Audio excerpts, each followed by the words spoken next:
Di masa ketika kerajaan-kerajaan kecil masih berdiri di tanah Aceh, hidup seorang gadis yang dikenal sebagai Putri Pukes. Ia bukan putri darah biru, bukan pula anak bangsawan.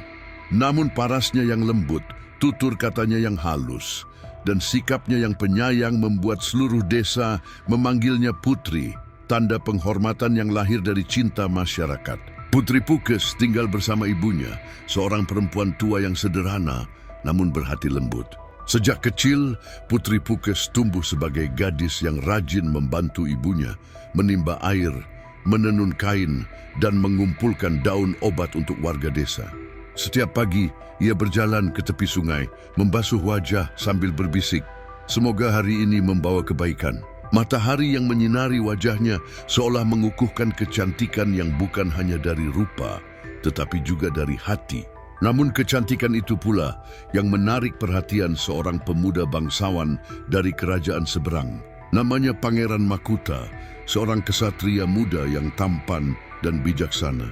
Ia jatuh cinta pada pandangan pertama ketika melihat Putri Pukes menari dalam tradisi Meoseukat di pesta panen.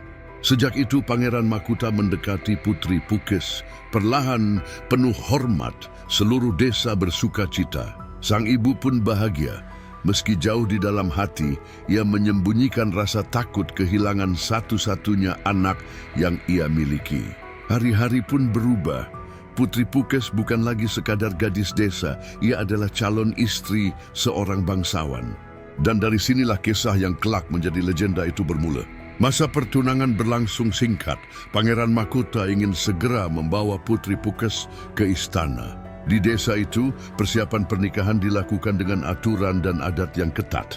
Para tetua menyiapkan sesajen, para ibu menumbuk beras untuk membuat wajik, dan para gadis merangkai bunga melur untuk menghiasi rambut sang calon pengantin. Putri Pukes merasa bahagia, meski di balik kebahagiaan itu, ada beban yang tak mampu ia sampaikan kepada siapapun. Rasa bersalah kepada ibunya yang harus hidup sendiri jika ia kelak tinggal di istana. Pada malam sebelum pernikahan, sang ibu memanggil Putri Pukes dan berkata pelan, "Anakku, apapun yang terjadi nanti, jangan lupakan ibumu." Putri Pukes tersenyum lembut, memegang tangan tua itu dan membalas, "Ibu adalah rumahku. Kemanapun aku pergi, hatiku tetap di sini." Mereka berpelukan lama. Pelukan terakhir sebelum badai kehidupan terjadi. Pagi pun tiba, jenderang ditabuh, kain adat dipasang, dan tari penyambutan digelar. Semua siap untuk hari bahagia, namun tidak ada yang tahu bahwa hari itu akan berubah menjadi awal dari sebuah kutukan yang akan dikenang sepanjang masa. Hari pernikahan itu indah, penuh warna, penuh tawa, penuh doa. Putri Pukes duduk anggun dengan pakaian adat Aceh berwarna emas, dihiasi perhiasan yang berkilau. Pangeran Makuta tampak bangga, berdiri di sampingnya, bersumpah untuk mencintai dan melindungi Putri Pukes seumur hidup. Ketika akad selesai dan pesta berlangsung, ada momen ketika sang ibu mendekati Putri Pukes dengan mata berkaca-kaca. Ia ingin memeluk putrinya sekali lagi, namun para dayang bangsawan menghalanginya. "Jangan ganggu pengantin," kata mereka. Sang ibu mundur, hatinya perih, namun ia mencoba tersenyum. Putri Pukes hanya bisa menatap ibunya dengan mata berkaca-kaca, merasa jarak antara mereka semakin jauh. Menjelang sore, iring-iringan untuk mengantar Putri Pukes ke istana pun dimulai. Di Aceh, ada tradisi Pou Sijuk, berkat keselamatan sebelum seseorang pergi. Sang ibu mencoba melakukan ritual itu untuk Putri Pukes, namun para pengawal pangeran mencegahnya. "Waktu kita terbatas, jangan hambat perjalanan." Putri Pukes menoleh, mulutnya hampir berkata, tetapi para dayang menariknya pergi. Disinilah sesuatu mulai berubah. Awan menutup matahari, angin berhenti, dan suasana merinding perlahan menyelimuti rombongan. Sebuah pertanda buruk tengah menunggu. Ketika rombongan mulai berjalan menuju istana, sang ibu, dengan seluruh tenaga dan usia tuanya, berlari mengejar. Ia hanya ingin satu hal sederhana, memeluk putrinya sebelum Putri Pukes pergi untuk selamanya. Namun setiap ia memanggil, "Pukes, anak ibu, tunggu!" Semua orang memilih mengabaikannya. Di atas tandu emasnya Putri Pukes hanya bisa menangis dalam hati. "Ibu, maafkan aku. Hatiku menjerit ingin berhenti, tapi tubuhku dipaksa tetap di sini. Aturan ini merantai jiwaku. Ya terikat adat, terikat aturan, terikat tatapan bangsawan yang memaksanya tetap anggun." Sang ibu terjatuh, lututnya berdarah. Tak ada satu pun yang menolong.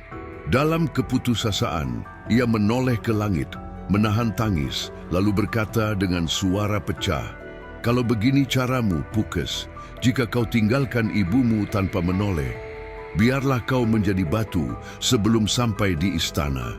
Kata-kata itu keluar tanpa sadar, bukan karena benci, tetapi karena luka terlalu dalam. Dan seketika itu, angin berhenti, alam sunyi, dan tanda pertama kutukan mulai muncul. Rombongan belum jauh berjalan ketika Putri Pukes merasakan tubuhnya aneh. Tangannya mulai kaku, kulit lengannya berubah dingin seperti tanah. Keringat dingin mengalir di pelipisnya. "Pangeran, tubuhku terasa berat," ucapnya lirih. Pada awalnya pangeran mengira Putri Pukes kelelahan. Namun menit demi menit berlalu, perubahan itu semakin parah. Kulitnya mengeras, rambutnya kehilangan kilaunya. Kakinya tidak bisa digerakkan sama sekali. Para dayang menjerit. Tetua desa mulai membaca doa, tetapi sudah terlambat. Kutukan air mata seorang ibu sudah tak bisa ditarik kembali. Putri Pukes menangis, bukan karena takut berubah menjadi batu, namun karena ia sadar dirinya tidak menoleh saat ibunya memanggil. Dalam tangisnya ia berbisik, "Ibu, maafkan aku." Tubuhnya mulai seluruhnya mengeras, dari kaki, perut hingga bahu. Pangeran Makuta memeluk tubuh yang kian dingin itu sambil berteriak memanggil namanya. Tapi kutukan itu bergerak tanpa belas kasihan. Pada satu momen terakhir Putri Pukes menatap ke arah desa.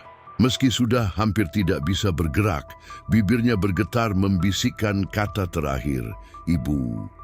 Dan tepat ketika matahari meredup di ufuk barat, tubuh Putri Pukes berubah menjadi batu sepenuhnya.